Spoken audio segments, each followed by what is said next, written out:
Cyber crime নিয়ে সাবধানতামূলক একটা ভিডিওর কমেন্টে আপনাদের মধ্যে থেকে একজন কমেন্টস করেছেন যে তার ব্যাঙ্ক অ্যাকাউন্টে 4,000 টাকা এসেছে, যে কাউকে ধার দিয়েছিল এবং সেই অ্যামাউন্টটা ফোনপের মাধ্যমে আসাতে তার অ্যাকাউন্ট হোল্ড হয়েছে এবং প্রায় 25,000 টাকা খরচ করে তার এই অ্যাকাউন্টের যে সমস্যাটা সেটা মেটাতে হয়েছে।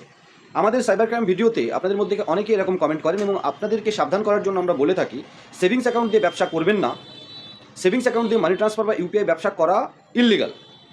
আর এখানে আরেকটা উদাহরণ, যে 4,000 টাকা জানি না ধার দিয়েছিল কি না, ফোনপে থেকে এসেছে, মানে ফোনপের অ্যাকাউন্টে যে পাঠিয়েছে তার অ্যাকাউন্ট হয়তো ফ্রড অ্যাক্টিভিটিসের সাথে যুক্ত কোনো একটা লেয়ারের সাথে লিঙ্ক আছে, আর সেই অ্যাকাউন্টের লিঙ্কেজ হিসাবে এই যিনি কমেন্টস করেছেন তার অ্যাকাউন্টটা ফ্রড অ্যাক্টিভিটিসের সাথে লিঙ্কেজ হিসাবে অ্যাকাউন্টটা ব্লক করে দিয়েছে।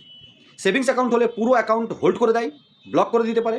কারেন্ট অ্যাকাউন্ট হলে কিন্তু যদি বেশি লেনদেন ফ্রড অ্যাক্টিভিটির সাথে যুক্ত না থাকে তাহলে কিন্তু শুধুমাত্র অ্যামাউন্টটা হোল্ড হয়ে থাকে। কারেন্ট অ্যাকাউন্ট দিয়েও আপনি ব্যবসা করতে পারেন। আপনি আপনার হোলসেলার কতগুলো হয়, 2 জন 4 জন 5 জন 10 জন, এবং সেই অ্যাকাউন্টগুলো অ্যাড করতে হয় বেনিফিশিয়ারি, আইএমপিএস করবেন, খুব প্রয়োজন হলে ইউপিআই করবেন। হাজার হাজার অ্যাকাউন্ট, শ অ্যাকাউন্ট নিশ্চয় হোলসেলার হতে পারে না, আপনি সেটা প্রমাণ করতে পারবেন না।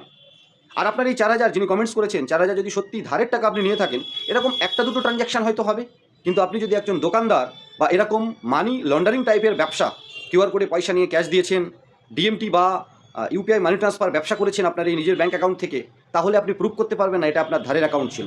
তাই সাবধান হয়ে যান এখনই। ফিনান্সিয়াল ফিউচারকে আনসিকিউর করতে এই ধরনের লেনদেন করা থেকে নিজেকে বিরত রাখুন। অবশ্যই বিটুবি পোর্টাল থেকে আপনি ডিএমটি মানি ট্রান্সফার, ই ওয়ালেট থেকে বা ইউপিআই মানি ট্রান্সফার ব্যবসা করতে পারেন। আর ক্যাশ দেওয়ার জন্য শুধুমাত্র এইপিএসের জন্য আপনি অনুমোদিত, অধিকৃত। এছাড়া অন্য কোনো মোডে কাউকে ক্যাশ দিতে পারেন না, ওই কাজটা ব্যাংকের। এইপিএস সিএসপি বা ব্যাংক সিএসপি হিসাবে শুধুমাত্র এইপিএস, আধার এনেবল পেমেন্ট সিস্টেমের মাধ্যমে আপনি ক্যাশ দিতে পারেন। আরবিআইয়ের নতুন নিয়ম অনুযায়ী প্রত্যেক দিন 2 ফ্যাক্টর অথেন্টিকেশন কিন্তু আপনাকে ফেস দিয়ে করতে হবে। অ্যাপ আপডেট হয়ে গেছে, আমাদের সাথে জুড়ে কাজ করতে হলে এখনই আমাদের সাথে যোগাযোগ করুন। আর এই ধরনের ভুল আবার বলছি করবেন না, যে নিজের ব্যাঙ্ক অ্যাকাউন্ট থেকে পয়সা নিয়ে ক্যাশ দেয়া বা ইউপিআই বা ডিএমটি মানি ট্রান্সফার নিজের অ্যাকাউন্ট থেকে করা, এটার অধিকার আপনার নেই।